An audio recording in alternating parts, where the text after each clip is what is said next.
ሰላም ጤና ይስጥልን የቡና ሚዲያ ቤተሰቦች፣ ዛሬ የምናቀናው ወደ ሩቅ ምስራቅ ነው።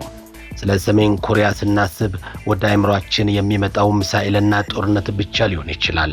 ነገር ግን ፒዮንግያንግ ከዓለም ጋር ያላት ግንኙነትና የዲፕሎማሲ ስልቷ በራሷ ትልቅ እንቆቅልሽ ነው።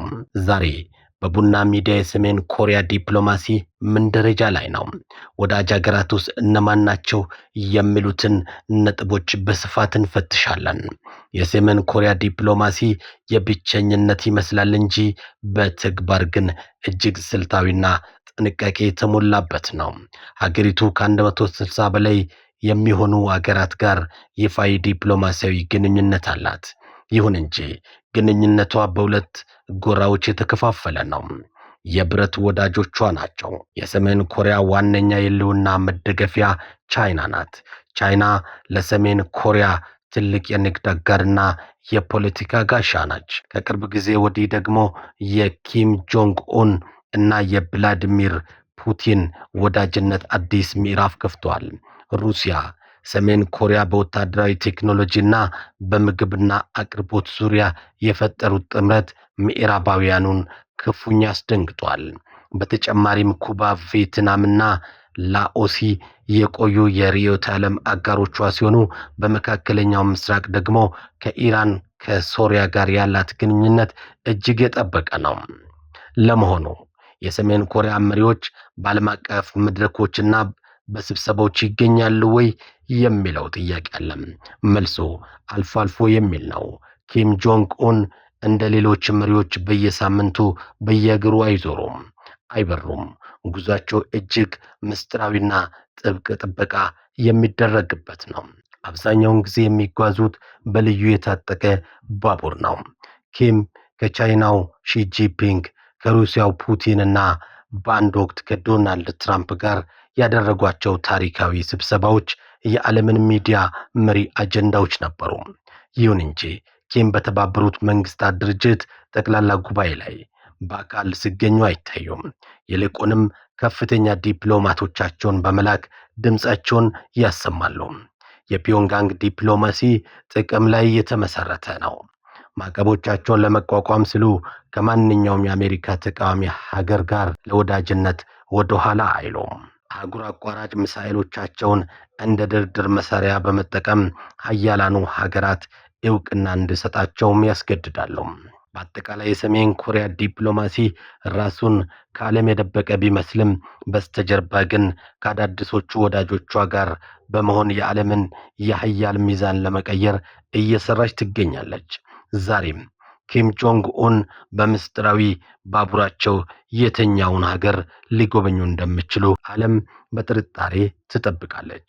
ቡና ሚዲያ ዓለምን በእጆ እናስገባለን የሚለው ዘገባችን ይቀጥላል።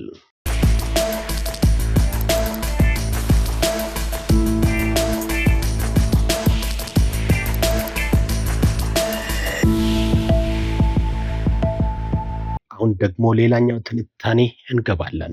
የቻይና ድራጎን ዝምታና የመካከለኛው ምስራቅ ረባሽ ማዕበል። ቡና ሚዲያ ቤተሰቦች እንዴት ናቸው? አሁንም ዓለም አቀፍ ትንታኔያችን ቀጥሏል። ዛሬ ትኩረታችን ወደ ምስራቅ እናደርጋለን። በመካከለኛ ምስራቅ በአሜሪካና በእስራኤል እንዲሁም በኢራን መካከል ያለው ጦርነት እንደቀጠለ ነው። ሩሲያ ቆፍጣና አቋሟን አሳይታለች። ሰሜን ኮሪያ ዝታለች። ታዲያ የዓለም ግዙፉ ኢኮኖሚ ባለቤት የሆነችው ቻይና አሰላለፍ ወዴት ነው? ድራጎኑ ለምን ዝምታን መረጠ? ወይስ ከዝምታ ጀርባ ሌላ ስሌት አለ? በዝርዝር እንመለከታለን። የቻይና አሰላለፍ በዚህ ጦርነት ወቅት ቁጥብ ግን ስልታዊ የሚባል ነው። ቻይና እንደ ሩሲያ በቀጥታ ቃላት አሜሪካን አትጋፈጥም።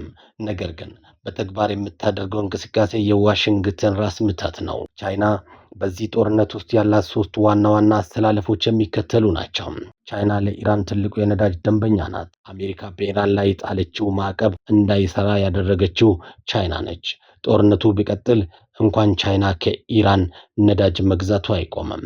ይህ ማለት ኢራን ለጦርነት የምታውለው የገንዘብ አቅም እንዳይደርቅ ቻይና የጀርባ አጥንት ሆናለች ማለት ነው። ሰላም ፈላጊ የመምሰል ግን ዲፕሎማሲ አይነት።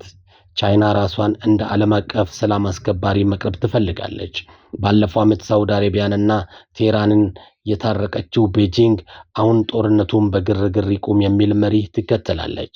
ይህ አስተላለፍ አሜሪካ ጦርነቱ ናፋቂ አድርጎ ለማሳየትና ቻይና ደግሞ የመረጋጋት ምልክት አድርጎ ለዓለም ለማስተዋወቅ የሚረዳ ስልቷ ነው።